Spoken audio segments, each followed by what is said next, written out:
Style, luxury, and power. What more could you possibly want out of a car? This 2004 CTS-V seemed to have it all, but I'll tell you exactly what it's missing in a minute. Stay tuned.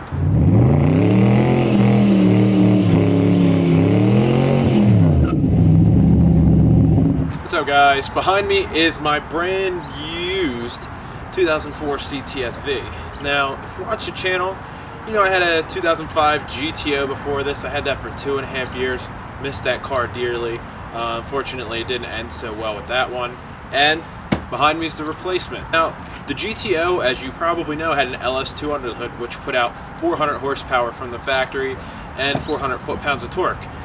Just happens to be that this car makes the same power numbers.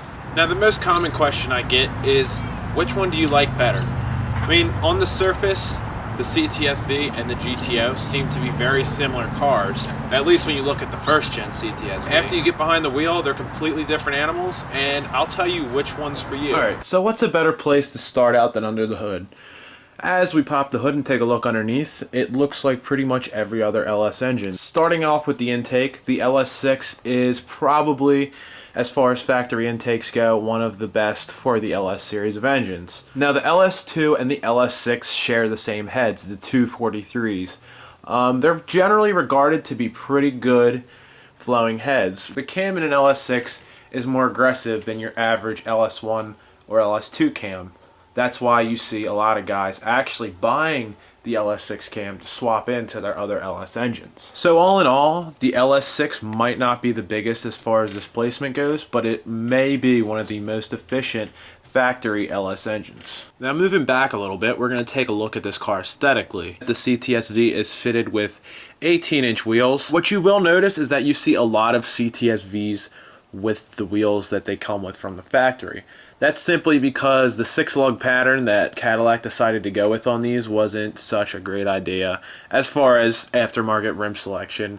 If you do want a set of rims, the selection out there is pretty slim and pretty expensive. This particular car has a Black Raven exterior, which is pretty common, but as we come to the inside, the ebony interior seems to be a little bit more sought after. Every single first-gen CTS-V is fitted with a 6-speed transmission. Now, due to time restrictions with the car, mainly based on the fact that I actually sold it, we're not going to have any driving footage. Instead, I'm going to explain to you what you need to know about a V before buying one, so you can kind of consider this a little bit of a buyer's guide. Once I'm done telling you what to look out for when you buy it, I'll let you know which you should buy, a CTS-V or a GTO, if that's what you're considering. So, what is the perfect or ideal owner of a first-gen CTS-V? Now, just so you know, this isn't your grandpa's caddy.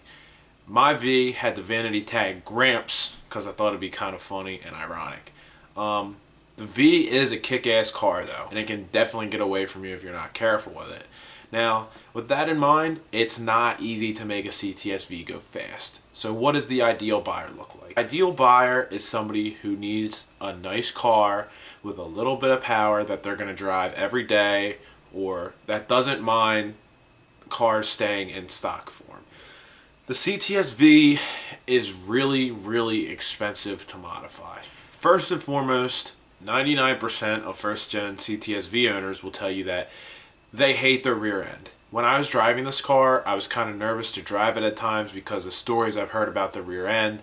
The diff bushings go, and the rear end might as well be made of glass. See, back in the day, GM was trying to save a little bit of money, and they decided to cut costs. They put the same rear in the base model CTS as they did in the CTS-V, which was a huge mistake. The drive shaft is also not serviceable.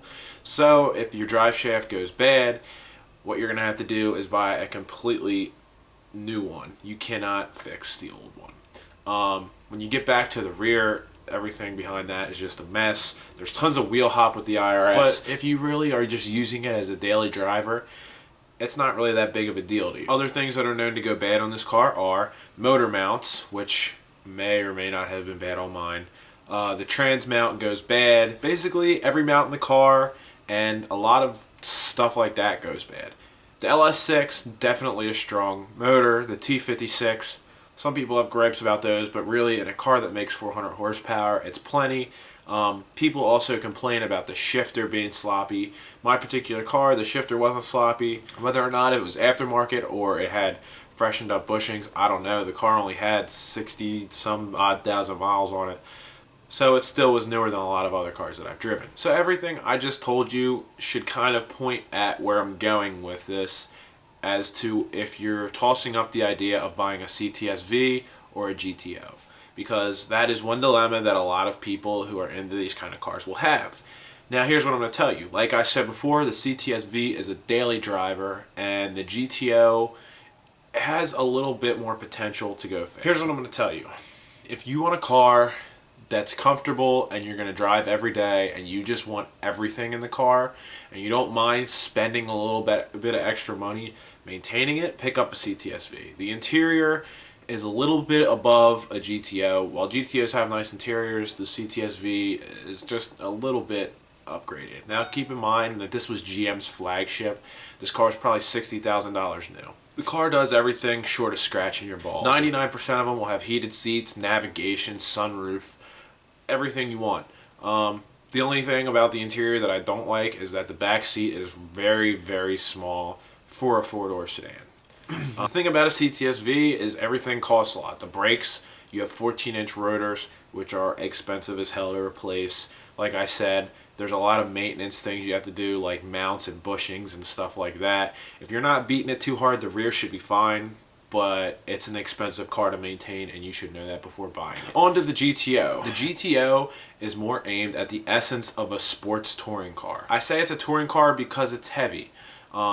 The Australian platform has, all of them have leather, all of them have, steering wheel controls, and you have a 6-disc CD changer. So it's not purely a race car, but rather a really comfortable weekend driver. And I mean, if you're going to daily drive it, I daily drove mine for a while, and if you can deal with the wear and tear that it does to the car, the GTO would even be an excellent daily driver. So basically, here is the end-all be-all. You want something you can drive every day and you don't mind putting a little bit extra money into it, buy the V. If you want a weekend car, or even, a daily drivable car that you can make go kind of quick and will have some type of durability to beating on it, pick up a GTO. So that's pretty much my outlook on the first-gen CTS-V.